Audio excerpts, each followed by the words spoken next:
It's Navarus! You do know what that is, right?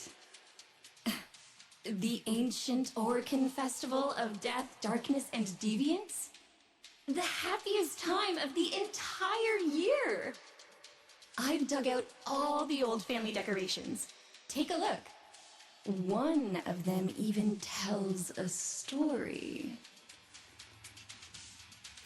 Navarus is all about raising the ghosts of the past. For the immortal Orcan, that meant everything we thought we'd left behind. Mortality, mystery, fear of the dark.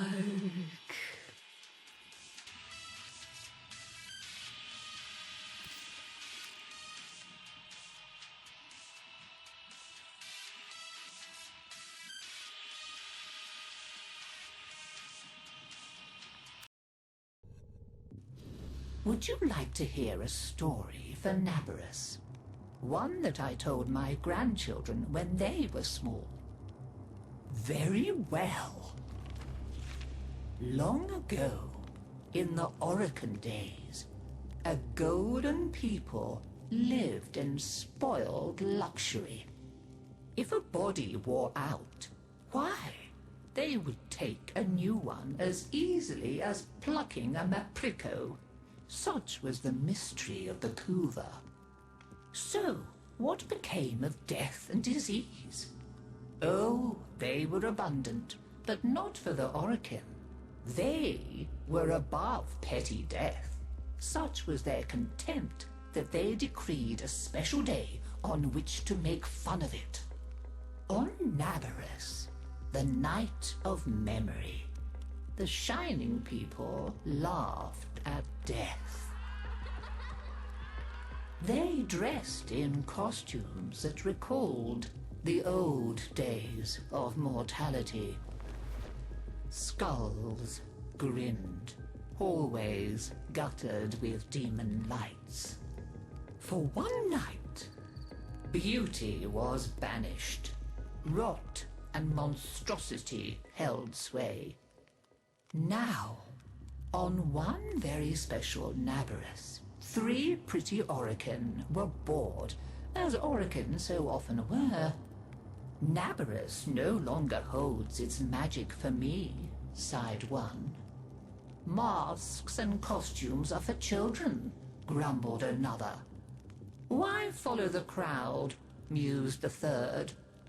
Are we not the very elite of the elite? Ha ha! Up, my Kissingtons, my luscious loves. Send for blue Kuva and hot lights. I have a sport that will mend all. And in the corridor, behind a curtain, a solitary silent girl heard them and said nothing. Then the 3 were very wicked. For what do you think they did? Down into the streets they went, and they caught 3 poor Austrians and bore them back to their gilded halls. One they peeled like a fruit and decked out with glassy splinters, and his naked jaws went chitter-chatter-snap. And it echoed all around. Scarlet footprints he left. Another's limbs they twisted and wrenched his neck, and made a bundle of him until he scuttled upsy-downsy like a horrid crab, with his sockets all empty and his stretched-out nose snuffling. The third they pulled thin in hand and foot. She walked spindly-wise on long tiptoes like a spider, and her entrails hung delicately down. She whispered, split-tongued and hissing as she went. Fine costumes we've made, chortled the 3 Orcan. Let us now try them on and visit our friends.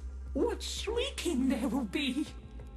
Oh, our names will live forever in the court for such a prank as this. Now, the silent girl brought them their blue couver, so they could take on these twisted bodies for only a short time before returning to their own. They drank and slept and woke in their 3 horrid forms. Off they went down the stairs, out the door, into the city, into the night of banners and masks and wild hilarity. Chitter-chatter-snap, scuttle-buttle, whispery-hispery. As you can imagine, there were many screams and laughs. Such cleverness, such wit. But in a high room of the tower, the silent girl looked at the faces of the 3 sleeping Orokin. She went and opened a little ivory door that she was not supposed to know about, and drew forth a flask that she would have been glassed for even looking at. A flask of crimson couver, the scarlet seal upon continuity, permanent.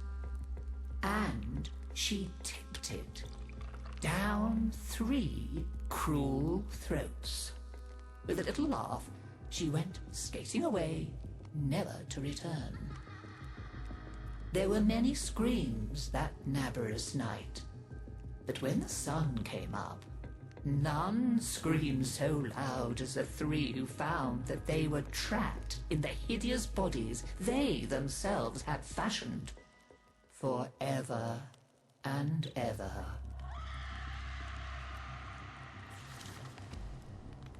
So listen carefully, Tenno, and beware, for you may hear them coming tonight.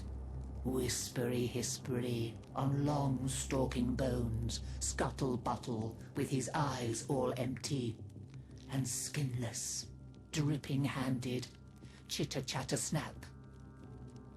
Happy Nabberers!